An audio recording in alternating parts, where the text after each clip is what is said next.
Hello everybody, this is Andrew Perkowski checking in again from the fish room. Today's video is going to be about my Xenotoca lion's eye colony.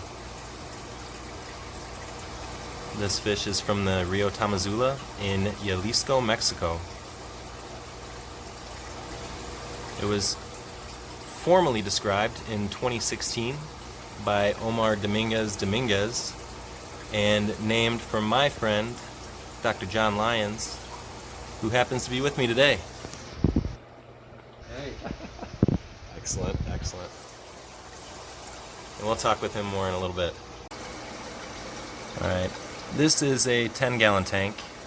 It is unheated. I just have that simple hang-on back filter with my standard pre-filter sponge, which I use to protect fry from getting sucked up there. Also snails. This is a real fun fish to have, always active, swimming around. It does have a reputation for being a little bit aggressive, so I recommend keeping them in species-only tanks. If not to keep them from harming other fish, but just to give your fry the best chance of survival. Plants in here, I do have this nice little crypt up here. I believe it's Cryptocorin lutea in a terracotta pot. There is dirt in there to help it grow. That is my standard method. But anyways, back to these fish. As you can see, always swimming around. The males have the nice orange.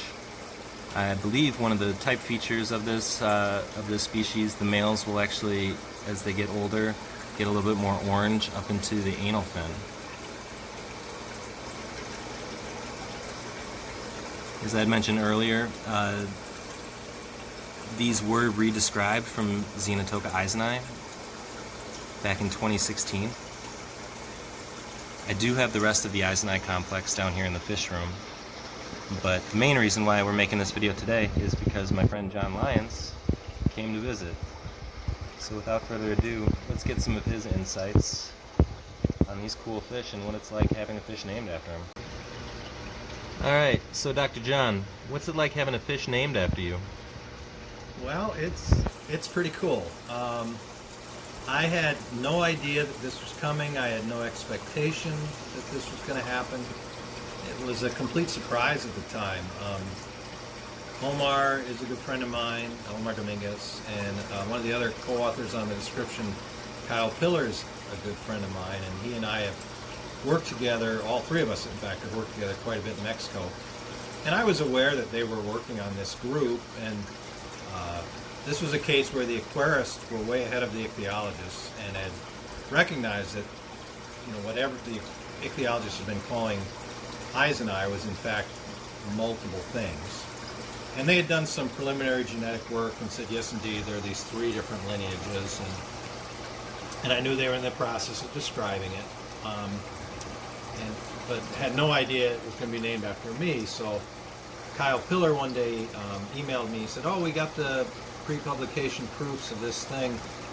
Here they are." And he sent them to me, and I was really busy, and so I didn't open his email and I didn't read them. And I said, "Well, I'll read that later." And then he got back to me a little while later. "Have you read it yet?" I thought that was a little weird. "No, but if you want me to, I will." And he said, "Yeah, read it." And so I read it, and then I realized that they had named one of the species after me, and I was completely, I guess, flabbergasted, but also completely honored and really thrilled about it. I mean, it's a great honor, and so it was very exciting. And I'm still, I kind of pinch myself. It's one of these things that I never expected would happen. And it's a cool fish, so it's not like they named some ugly, boring thing after me. It's a really interesting fish that I really like. And at the time, 2016, I wasn't keeping this particular species in my fish tanks, but after they named one after me, I said, well, yeah, I have to keep this fish. And at the time, it was a little bit scarce. And so when I'd go to these meetings, and they might have one or two available for bid in an auction, I would put up all kinds of money to get this fish, and then sometimes I'd even sort of beg people, look, it's named after me, I need to get one. You know, can you hold off and let me get this one?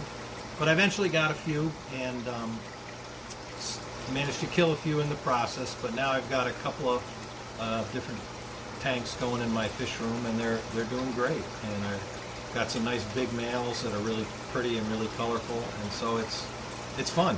It's fun to watch them. Awesome. What's the situation like in the wild for these? Well, like most goodeids, it's not good. And I mean, especially since you actually do go and study in the field. Yeah, so my experience with goodeids dates back now well over 30 years. And I've been working on goodeids in Mexico since 1986, in fact. And one of the really sad things is, just in that 30-year period, I've watched species really decline in abundance, and in some cases actually go extinct in the wild. And so Xenotoca lyonsi, which when I first started working on it was still Xenotoca eiseni in the Rio Tamazula River, that's an area that isn't really heavily developed compared to other areas of the goodeid range, but it has some real serious issues. There's a big sugar mill along the main Tamazula River, and a lot of pollution from that, which makes the water quality really poor. Like most parts of Mexico, water is precious, and so a lot of water is being diverted for agriculture, for irrigation. A lot of water is being pumped out of the ground for a variety of uses, and so streams are drying up. And this is a species it's found in one drainage, one basin, the Quawayana Basin, of which the Tamazula is one of the main rivers. And historically, it was found in about 20 or 30 different locations, sort of everywhere you looked.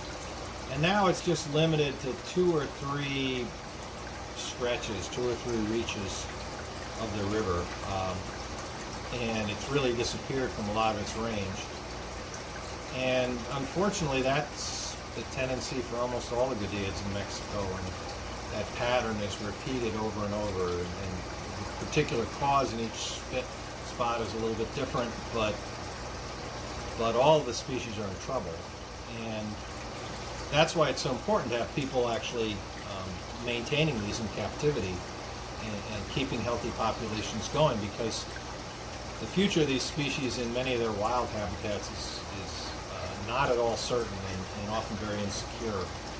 So, particularly for this species, my namesake, so to speak, it's really important to get as many of these out in the hobby, having people keeping these long term as we can. Awesome, awesome. Well, thanks again for stopping by. We're going to get back to hanging out, but I hope everybody that has watched this video has enjoyed it. If you like what I'm doing, hit like and subscribe, and I'll be sure to post more updates in the future.